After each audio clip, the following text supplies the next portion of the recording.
क्या छठ पूजा से ये विषय चालू हुआ है। छठ पूजा के टाइम भी आप लोग ने देखा किस तरीके से मुझ पर अटैक हुआ, किस तरीके से महिलाओं को भेजा गया, मेरी बेटी को तक के एफआईआर में खींचा गया। इस तरीके से राजनीति छठ पूजा के टाइम हुई है, लेकिन उसमें कामयाबी नहीं मिली। और उसमें कामयाबी नहीं मिलने के वजह से मेरे मंच पे भी आके जब उन्होंने देखा 4000 महिलाएं बैठ गई है छठ पूजा के लिए, तो जब उन्होंने खुद ही से मेरे प्रोग्राम में आके मेरे प्रोग्राम में भी कुछ स्टेटमेंट देने की कोशिश की, लेकिन मेरी बहनों ने और अपने मुमरा के लोगों ने उनको खुद को जवाब दिया। अगर वो होने के बाद आप लोग को पता है एक ब्रिज का ओपनिंग था अपना टी जंक्शन वाई जंक्शन के पास का, वहाँ पर सभी लोग आए थे, सभी पार्टी के लोग थे। वहाँ पर मुर्दाबाद जिंदाबाद क्या के नारे लग रहे थे खुद के नेता के लिए, लेकिन वहाँ पर अपने सीएम आ रहे थे, इसलिए मैं भी वहाँ थी। वहाँ पर मुझे पता था क्या हमारे डीसीएम साहब भी आने वाले, तो हम सभी वहाँ जमा हो गए थे। तो वहाँ पर से जब प्रोग्राम होके जब जाने का टाइम आया, तो मैं भी सीएम साहब को मिलने के लिए आगे गई, और उसके मेरे आगे और भी लोग थे, उनको अच्छे से जाने दिया गया। उसके बाद मुझे किस तरीके से धकला गया, जो मेरे साथ बिहेव हुआ। मैं किसी की पर्सनल प्रॉपर्टी तो नहीं हूँ ना, मैं मेरे घर वालों की प्रॉपर्टी हूँ। मैं अगर आप इतने मर्द है अगर उसके बीच में बैठी हूँ, तो आप लोग को तो मैं ये हक नहीं दे रही हूँ कि मुझसे कैसे बात करना है ना। मैं मेरे लहज़ब में बात करूँगी, तो बोल देना क्या अगर मैंने नहीं दिया था किसी को परमिशन, तो उस तरीके से जो मेरे साथ बिहेव हुआ।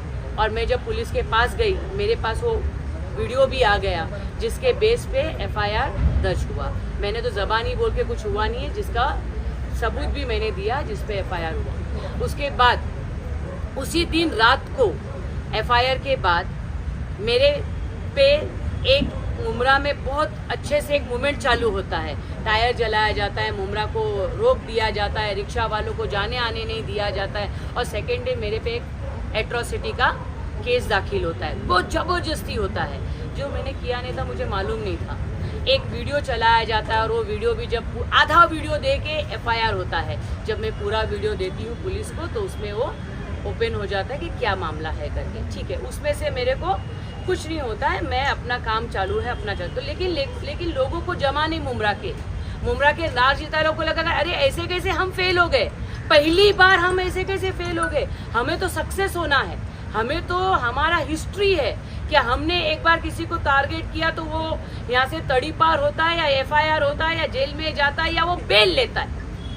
उसी तरीके से मेरे पास साथ हुआ, लेकिन एट्रोसिटी में नहीं हुआ। तो सेकंड प्लान इन लोग का तैयार था, इन्होंने कुछ तैयारी करी थी जो हमारे को, हम काम करने वाले हमको कभी मालूम भी नहीं है सब तैयारी के बारे में। इन्होंने एक मोमेंट ऐसा रखा था क्या जिसमें मैं किसी बच्चियों से काम करवा रही हूँ, मेरा कुछ ऐसा रैकेट चलता है जिसमें बहुत गंदे गंदे कलम 16 से 19 कलम मुझ पे लगाए गए।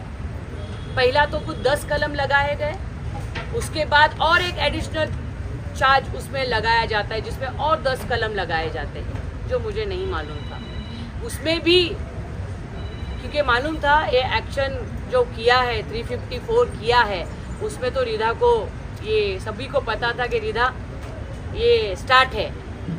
उसके बाद भी पुलिस के पास ये सब चीज़ें जाती है, पुलिस ये सब बातें रखती है। ये सब बात पुलिस के पास जाने के बाद पुलिस ये सब बात रखती है, और पुलिस मुझे अरेस्ट नहीं करती है। तो आपने देखा होगा बहुत वीडियो बने, बहुत ट्वीट हुए, बहुत कुछ मेरे को फॉलो किया गया। मेरे साथ जो हुआ सब मीडिया में है, क्योंकि मैंने नहीं चलाया, ये सामने वाले लोग ने चलाया, इसको अरेस्ट करो, इसको अरेस्ट करो। और क्या मुद्दा था उनको ही मालूम, उन्होंने मुझे अरेस्ट करने की ज़बरदस्ती थाम रखी थी। उसके बाद ये लोग हाई कोर्ट में जाते हैं, जैसे वकील साहब ने आप लोग को एक्सप्लेन किया, हाई कोर्ट में जाते हैं।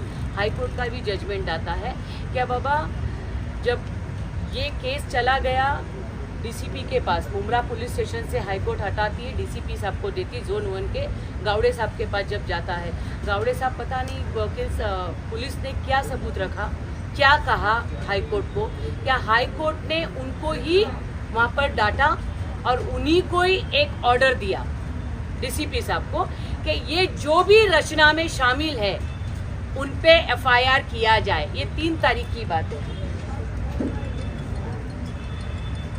जब डीसीपी साहब के पास ये बात गई, तब डीसीपी सर के सामने उनको डांट के कहा क्या इन पे आपको एफआईआर बनानी है।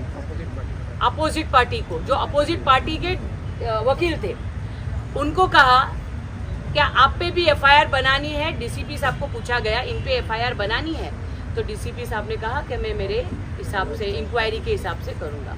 उसके बाद एक ऑर्डर दी गई उसके नेक्स्ट डे पे कि जिन लोग भी शामिल है ये सब चीज़ों में उस पर कार्रवाई हो। इसका मतलब मेरे हाथ में आ गया कि जिन लोगों ने चिल्लाया था ये गुनहगार है, ये काम करती है, ये धंधा करवाती है, जो कहा गया था वो आपने एक ऑडियो में सुना भी। ये कौन थे, मैंने 3 नाम भी दिया, किस तरीके से हुआ, इसमें क्या यूज़ किया गया।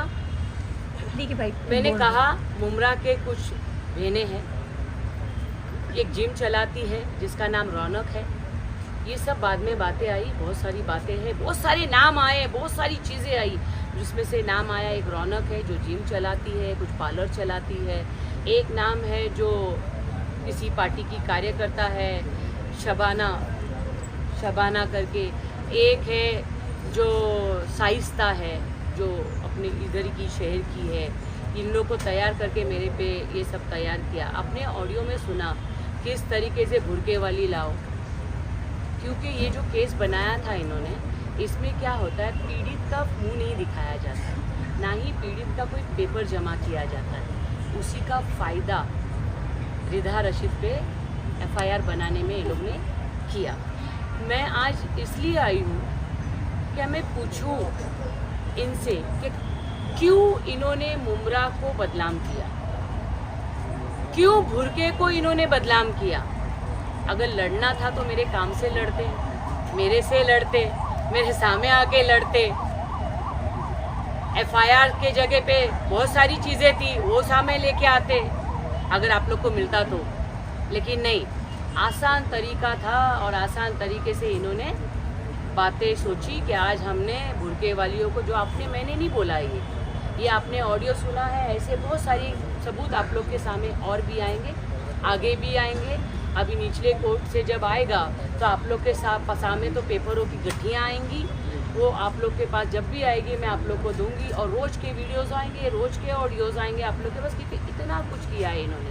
मेरा एक ही सवाल है, आज देश भर में मैं तो मेरी बात तो करूँगी, मुझे तो इंसाफ, तो मैं तो बोलूँगी आज देश, हमारे महाराष्ट्र की सरकार और मैं थाने की पुलिस का तो बहुत बहुत धन्यवाद करती हूँ, क्योंकि जिस तरीके से उन्होंने काम किया, जिस तरीके से जो मुमरा में पहला केस है जो बिना बेल के आप लोग के सामने है, मुमरा में पहला ऐसा केस है जो बिना बेल के आप लोग के सामने है। तो इसलिए मैं इन लोग का धन्यवाद करती हूँ कि ये, और ख़ास करके हमारे डीसीपी साहब का, गावड़े साहब का, उन्होंने बहुत अच्छी तरीके से इस पे काम किया।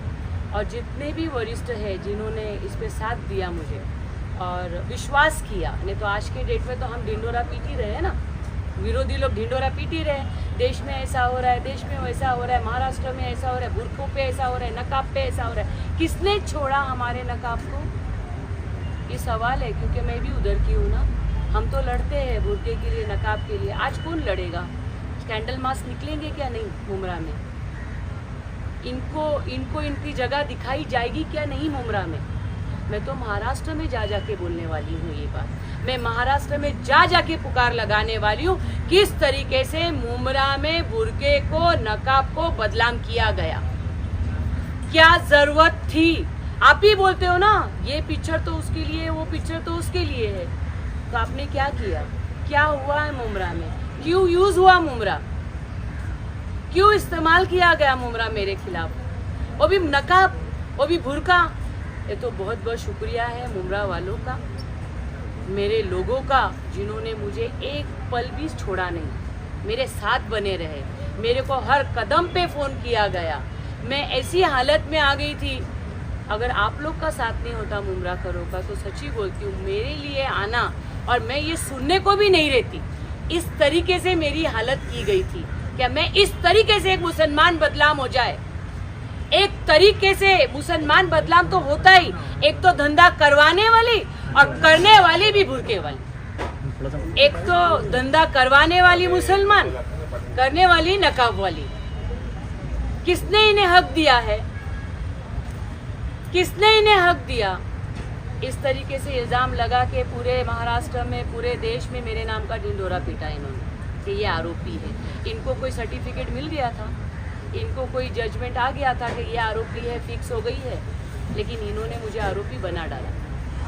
इसलिए इतना ही है क्या जो हुआ है, आज मैं भी आप लोग के साथ खड़े रह के पूछूंगी क्यों किया गया, किसकी है मुमरा में सत्ता, किसकी है मुमरा, किसका, कौन सी पार्टी से जो लोग थे आपके ऊपर हाईकोर्ट में गए थे, जिस तरीके से आपके ऊपर हाईकोर्ट में तो वो उसको भेजा था ना उन्होंने, जो एप्लीकेट थी, जो डुप्लीकेट थी, उसको भेजा था। इधर सीएम साहब आए थे 1:15 बजे और ये 12:23 पे 354 का गुना दाखिल हुआ था। और सुनिए, मैं आपको बताता हूँ, मेरी बात सुनिए। ये जो अभी हाईकोर्ट ने जो डिसीजन दिया है, डीसीपी साहब को उन्होंने इन्वेस्टिगेशन करने को कहा है कि इसमें कहाँ हद तक क्या है, कौन है, वो पूरा जब मामला हो जाएगा तो आपके सामने पूरा नाम भी आएगा और कौन कौन आरोपी है, आरोपी के पिंजरे में कौन कौन है, वो भी पूरे आरोपी के पिंजरे में आपको खड़े मिलेंगे। आप इस बात से, ये थोड़ा सस्पेंड है डीसीपी साहब के माध्यम से। ये पूरा इन्वेस्टिगेशन होने के बाद जिस तरीके से हाईकोर्ट ने डीसीपी साहब को ऑर्डर किया है, वो उन्होंने आपको इस बात का अंदेशा भी है। आपने जैसे किसी पत्रकार ने पूछा था कि उनको अरेस्ट भी हुआ था, किसी को अरेस्ट नहीं हुआ था, वहाँ पर डीसीपी साहब ने रेड किया था और वहाँ पर उनके जो कुछ एविडेंस थे, जैसे कि मोबाइल है, सीसीटीवी फुटेज है, ये सब जो एविडेंस है ना, उन्होंने डीसीपी साहब ने अपने ताबे में ले लिए और वो पूरा इन्वेस्टिगेशन करने के बाद पूरा हाईकोर्ट के सामने लेके आएंगे और उसके बाद में हम आप पूरा मैम पूरा आपके सामने लेके आएंगे विद नाम के साथ में सब कुछ मिलेगा। Thank you. अभी आगे